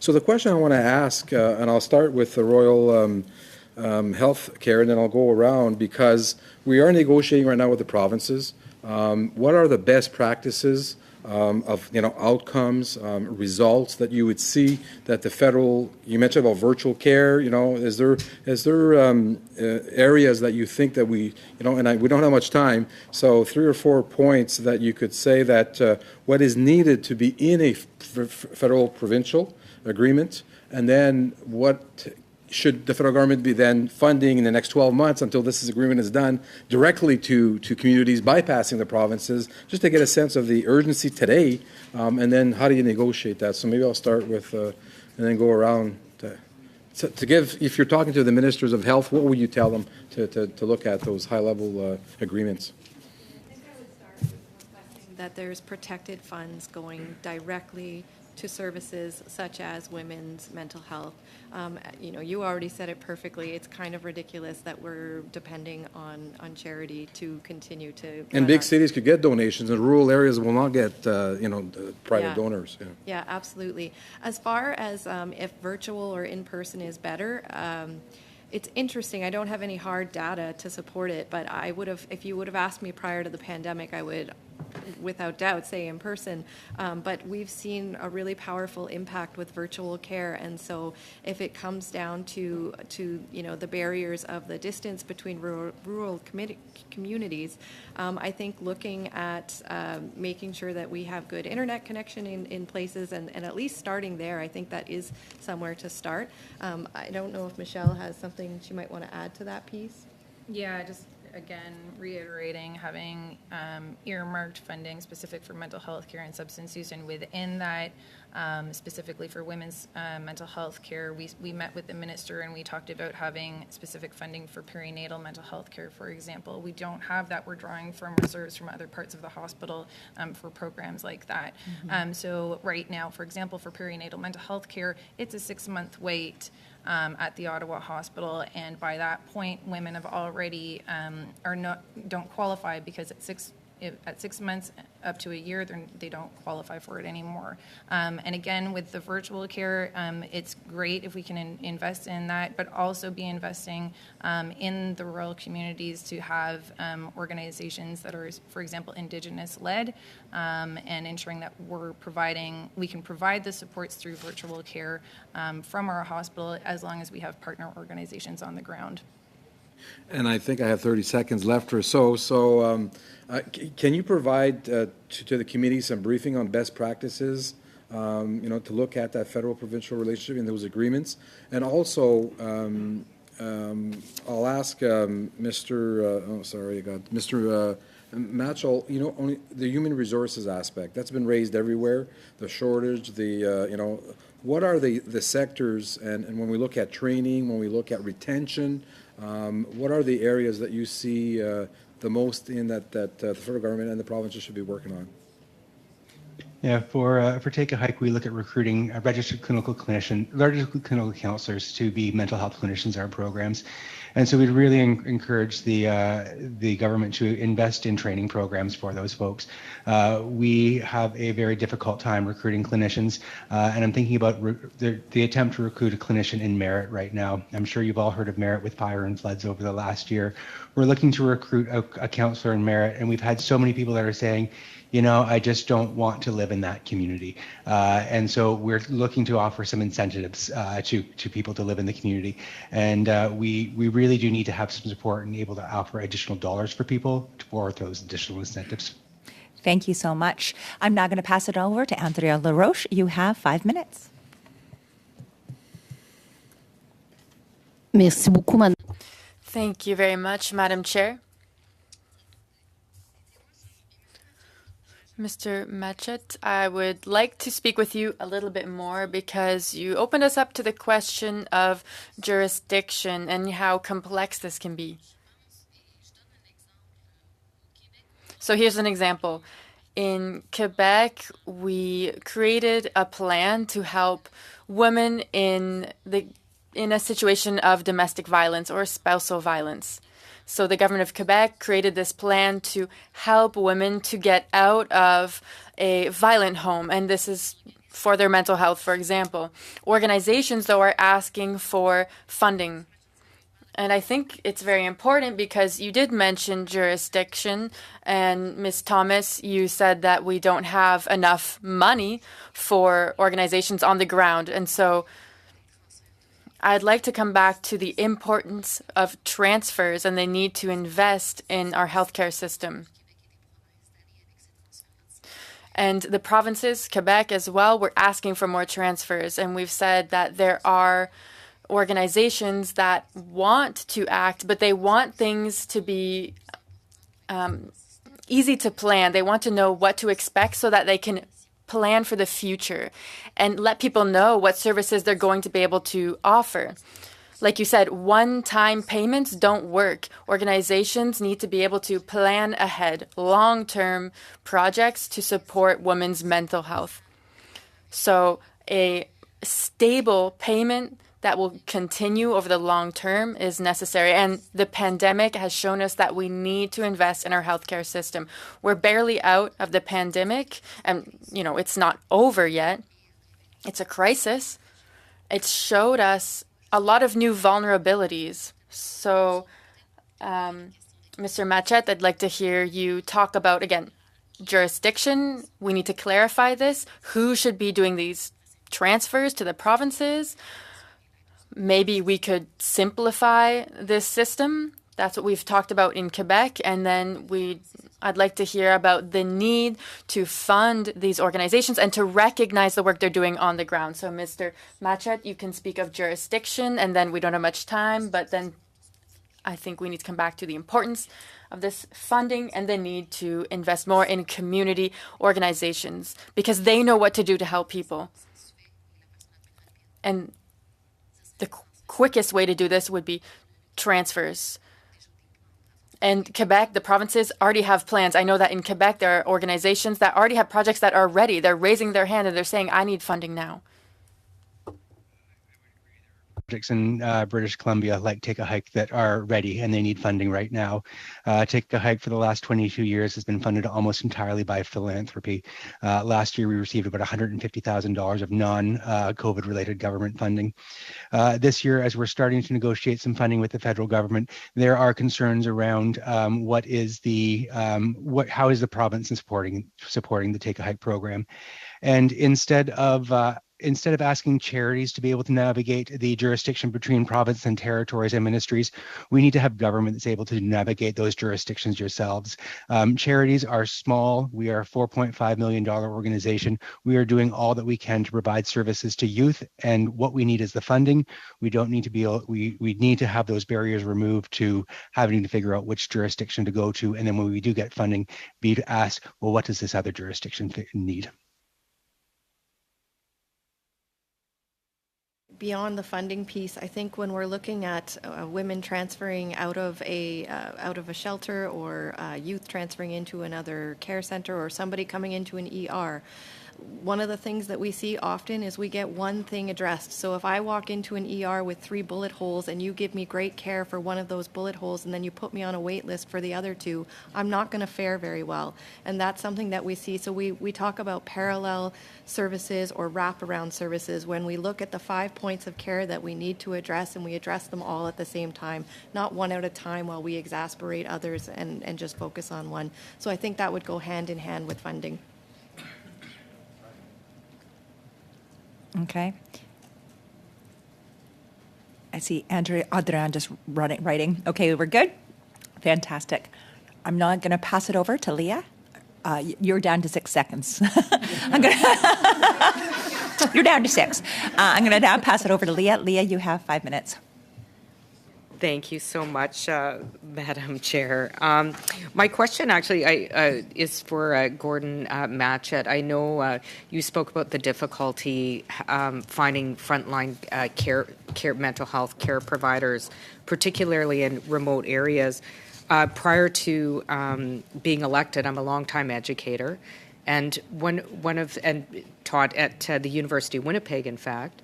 And one of the things we focused on is training people to work right in community. For example, mine was in education, so we actually trained teachers from the community to teach in the community.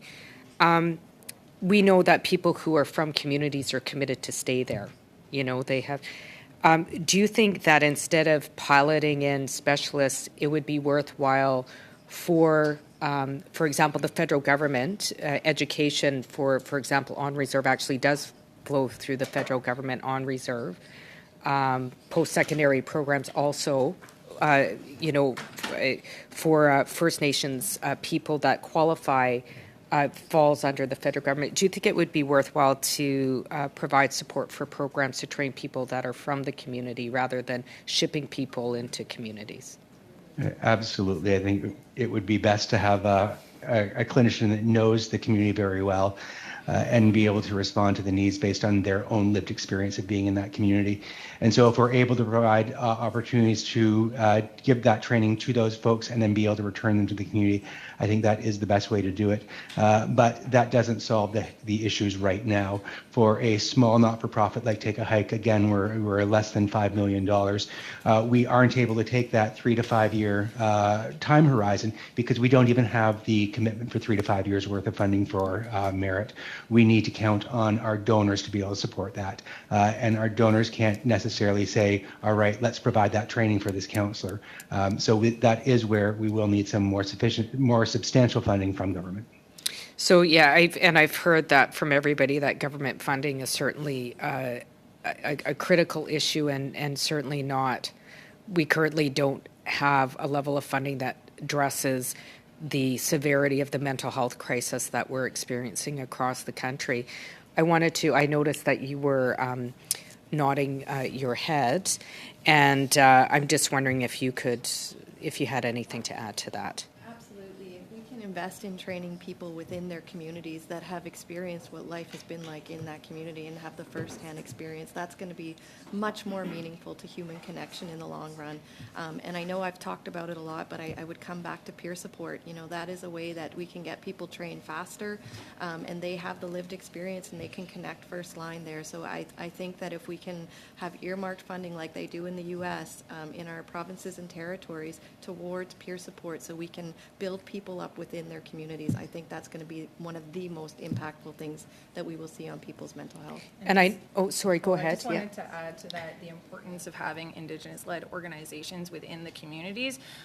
One of our psychiatrists, for example, was involved in a training program where they trained a nurse practitioner that was already embedded in the Indigenous community. So she was able to partner with that nurse practitioner to provide the mental health care. She was part of the community providing care to that community, which is so much better. I've worked with youth that have come down from Nunavut where there was a social worker being flown in every 4 months, so they couldn't make that connection with that social worker because it was a new person coming in. So having somebody that's already there, that's trained, and that we can partner with to support is going to be the best investment. Mm-hmm. And I know that Boys and Girls Club does similar things in terms of youth actually being part of Boys and Girls Club. Often end up working in Boys and Girls Club, and I'm wondering if you could talk a little bit about that. I know that in Winnipeg, I mean, I do brag about my community. I think we're the best riding in Canada, and I would debate with all of my colleagues around the table. But we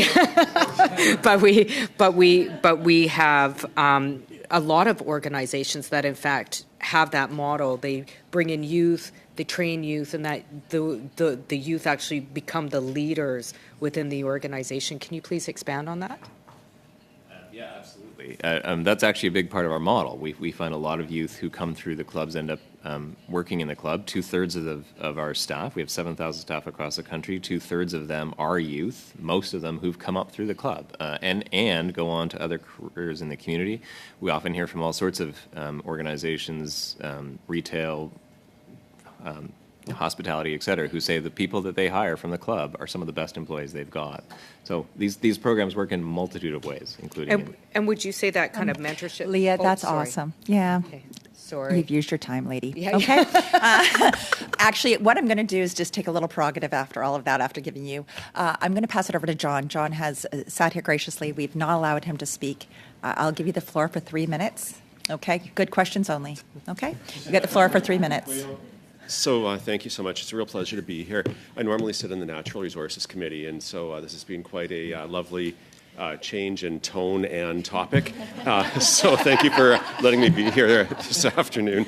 I actually have 6 kind of thoughts, somewhat random thoughts, and some of this is fueled by, I have a wife who works as a doctor in a hospital in BC who deals with some of these issues here, discussing today, and 3 kids, 2 daughters and a son, in between 16 and 21 years old. And so we have a lot of discussions, and I was fascinated today, and I threw out, they asked what I was doing, and I said I was coming here. And so this is sort of an assemblage of thoughts that I'll put out there, and in the time that's left over, anything you could offer on it would be great. Or I think that you're also allowed to do up to written briefs on anything, so maybe this will give some fuel for thought. So the first is simply, in BC, we've rolled out recently a model. It's called the Foundry. And it may not mean anything if you're not in BC, but it's for youth, community-driven programs. My community was the 13th one in BC, and it's about having a place for youth in crises to go to. And it's wraparound services, and they're just, the doors have only been open for a month, but they're seeing great success. So instead of telling kids who are in crises, who are looking at identity issues, family issues, a lot of things related to instability and mental health issues, they have a place to go and land.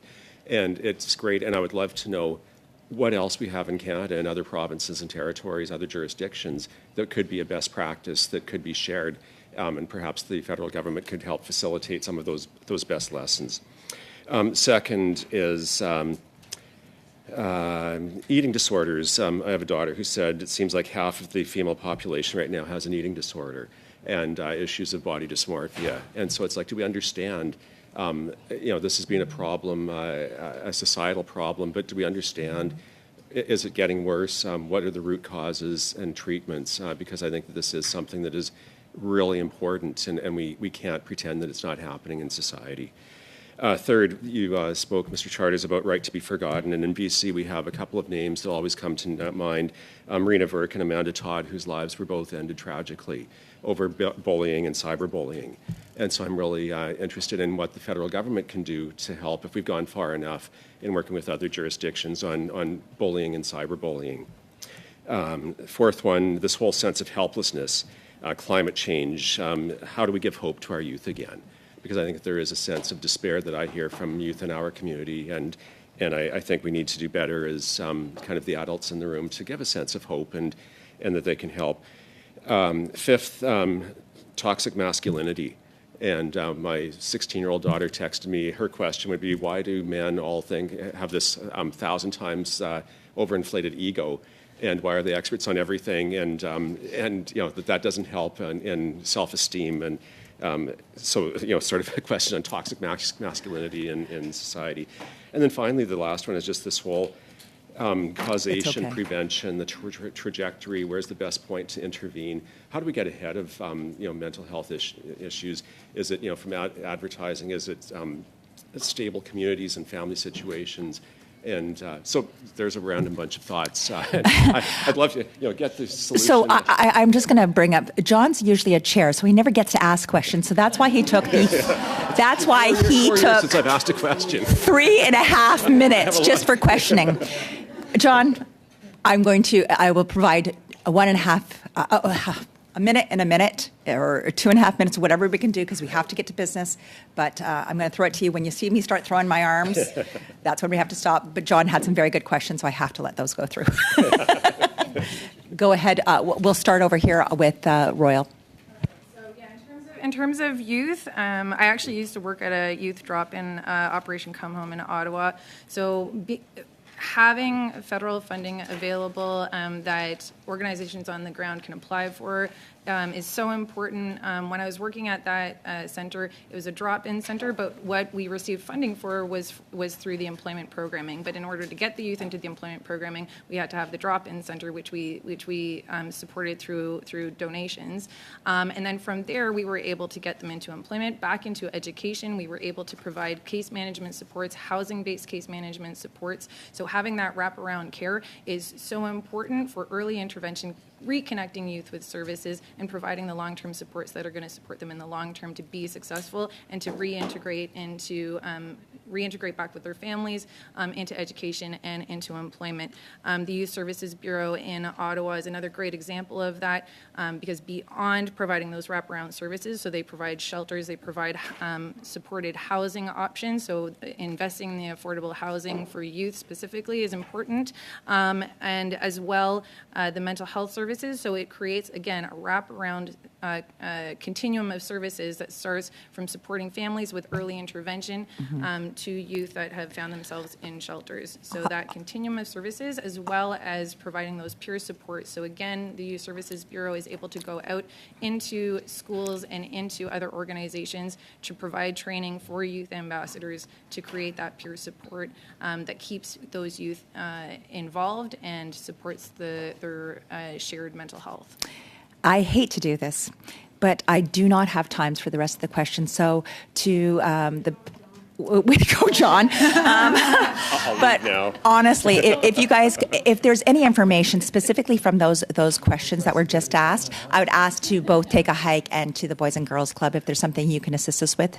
This is exactly the type of stuff that we're looking for. So I would like to thank, on behalf of the committee, I would like to thank all of the witnesses for joining today.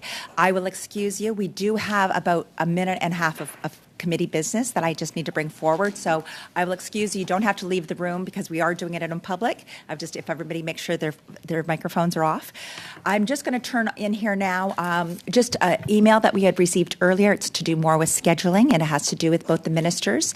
They have once again requested that they are on the panel for 1 hour together. So that would mean both Minister Bennett and Minister Egan would be appearing for 1 hour. It is against what our actually motion has indicated, where we have requested 1 hour of each minister. So I just want to make sure that I'm back and coming back to the committee, that we're all still online, that we'd like to see and I'm seeing Leah. I just want to reconfirm our motion to ensure that when we go back again, that this has been the request of the committee. Can I see a show of hands? All those in favor? Here, I'm just making up something here. Let's see. All of those in favor of staying with the current motion, asking for 2 hours, 1 hour per minister. All those in favor of that motion, the continued motion.